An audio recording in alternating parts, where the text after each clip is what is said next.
The only way they're going to bring down inflation and restore price stability is to crash the economy. One of the senators asked Powell if he was willing to do whatever it takes, like Paul Volcker, to bring down inflation. Will you do whatever it takes? And Powell basically said, yes, we will do whatever it takes, which obviously is not the case, because if the Fed was willing to do whatever it takes, it would have already done it. There is no reason to have allowed inflation to get this bad. In fact, there's no reason for the Fed's balance sheet to still be expanding if the Fed was actually going to do whatever it took. In fact, if the investors believed that Powell was going to do whatever it takes to bring down inflation, the stock market would have crashed. The bond market would have crashed. In fact, one of the questions that Powell got was how he was going to fight inflation without harming the economy or causing a recession. Now, the real answer would have been, I can't. If we're going to fight inflation, we're going to have a recession. There's just no way around it. We're going to have to raise interest rates substantially. We're going to have to cut down on the growth of the money supply. And the entire recovery that we had, the economy was built on cheap money. So if we're going to take that cheap money away, which we need to do, then the entire economy that was built on top of it is going to come collapsing down. So no, we can't fight inflation without hurting the economy, right? We had a horrible recession under Paul Volcker when interest rates went up. But what Powell told Congress was, hey, don't worry.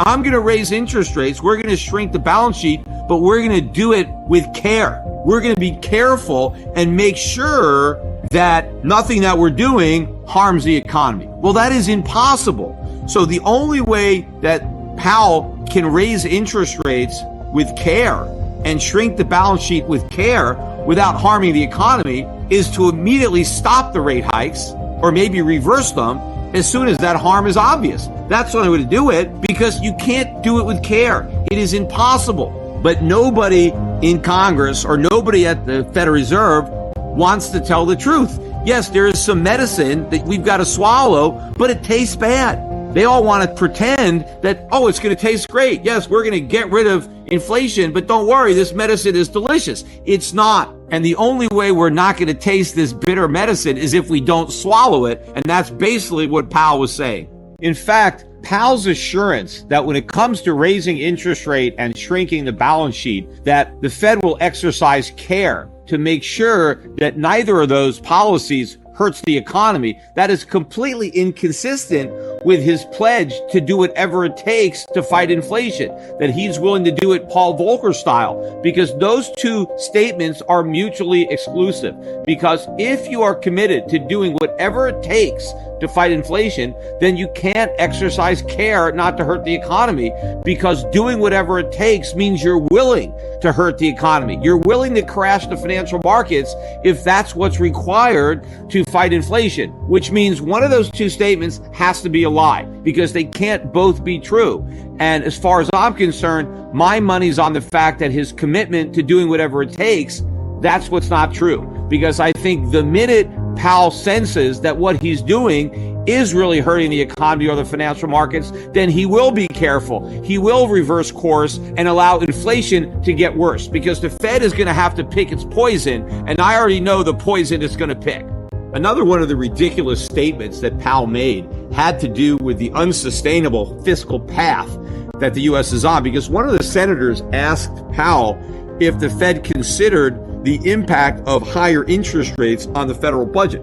Given the fact that we have $30 trillion in debt, when he raises interest rates, the cost to the government of servicing that debt is going to go up, right? So the senator asked Powell if the Fed factored that into its policy, and Powell said no. Powell said they don't even think about the unsustainable fiscal path. They don't even measure it. They don't model it as if this is happening in a vacuum, which has to be a lie. I mean, how can the Fed possibly not consider the impact of rising interest rates on the U.S. government? When it's obviously the elephant in the room, they're going to think about that elephant. But not only did Powell say that the Fed never even considers it, it doesn't even matter about it. If you combine that with the commitment to do whatever it takes to fight inflation, and if they're not even going to consider the impact of that fight on the federal government, which is the world's biggest debtor and which has the most to lose if interest rates go way up to fight inflation. But not only did Powell make that ridiculous statement, he also followed up by saying, yes, we're on an unsustainable fiscal path,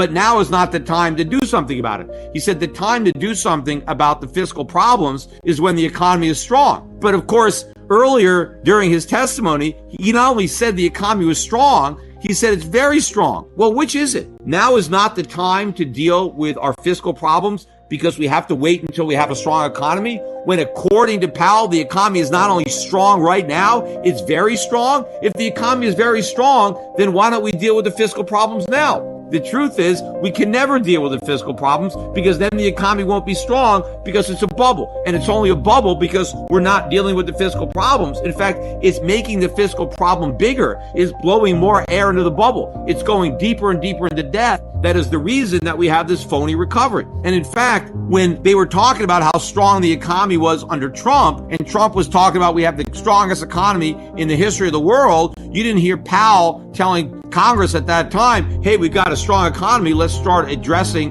the fiscal imbalances and the unsustainable path that we're on. No. And in fact, Powell stated on multiple occasions that the reason we don't have to worry in the short run about the unsustainable path that we're on is because interest rates are really low. Well, now he's saying that he might raise interest rates dramatically like Paul Volcker if that's what it takes to fight inflation, yet ignoring the impact that would have on the unsustainable fiscal position of the U.S. government when he's already acknowledged that the only reason it's sustainable now is because we have low interest rates, and he may have to remove those low interest rates to fight inflation.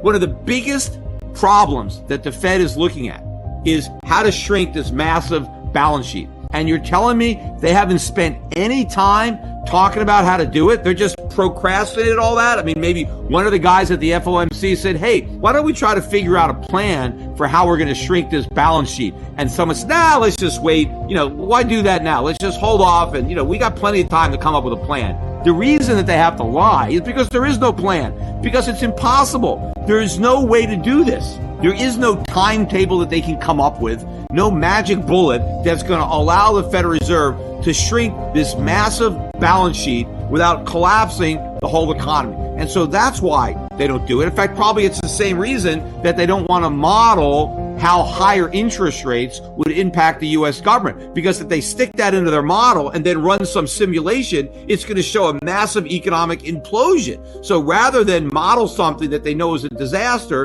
they're just going to ignore it so they don't have to face reality. The Fed's goal is to have 2% average. Obviously, the Fed has already tossed that out the window. The Fed is never going to try to average down the massive inflation that we have right now. The Fed is going to ignore this incredible increase in the cost of living and simply focus on making sure that that additional increase in the cost of living is just 2% per year without any regard to what's happened in the past and without trying to average down too high inflation the way the Fed claimed it was trying to average up too low inflation. Of course, a lot of the congressmen and senators, they wanted to blame the inflation too on the pandemic, right? As if government had absolutely nothing to do with it. We could have approached the pandemic very different. We didn't have to run these huge deficits. We didn't have to print all this money. We chose to do that. Just because the pandemic was the excuse, we made the choice and we chose inflation. Nobody wants to level with the American public and tell them, yes, we're having to pay this price, but this is the cost of all the stimulus. You got a check. You didn't have a job. We sent you money. This is the consequence. There's no free lunch. Nobody wants to admit that. Now, of course, consumers are right to expect more inflation, but they're wrong to expect it to only be 5.4%. It's actually going to be much higher than that. So if consumers are this gloomy based on the expectation that the inflation problem will get better, imagine how much gloomier they would be right now if they actually realized that this bad problem is about to get a lot worse. So I think there's a lot of room for this index to plunge further as reality rears its head and consumers realize what's in store for them, because they're still getting a lot of propaganda from the government and the media that the worst is behind us. And of course, all the inflation is simply a function of Russia and Putin. In fact, the Biden administration and all of the minions are now talking about Putin's price hikes. Like every time a price goes up, it's all about Putin, the Putin price hikes, as if the U.S. has absolutely nothing to do with it. We're taking the Federal Reserve completely off the hook First it was COVID, and now it's Putin and Russia. In fact, it's still COVID. Whenever they talk about why prices are going up, they blame the pandemic. They blame Russia and Putin. Or they blame the greedy corporations. In fact, Biden is specifically calling out the oil companies. The oil companies are responsible for rising oil prices because they're just not pumping enough oil. Obviously, if they could pump more oil at these higher prices, wouldn't they do it? I mean, don't they want to earn more money? Don't they want to sell as much expensive oil as they possibly can? The idea that they're just sitting on all this oil and not selling it is nonsense. One of the reasons that oil companies aren't pumping more oil is because of the hostility that the Biden administration has against the oil industry. People are afraid to invest in oil and gas. They're worried about more regulations. They're worried about more taxation. And that's one of the reasons that I've invested more heavily in international stocks.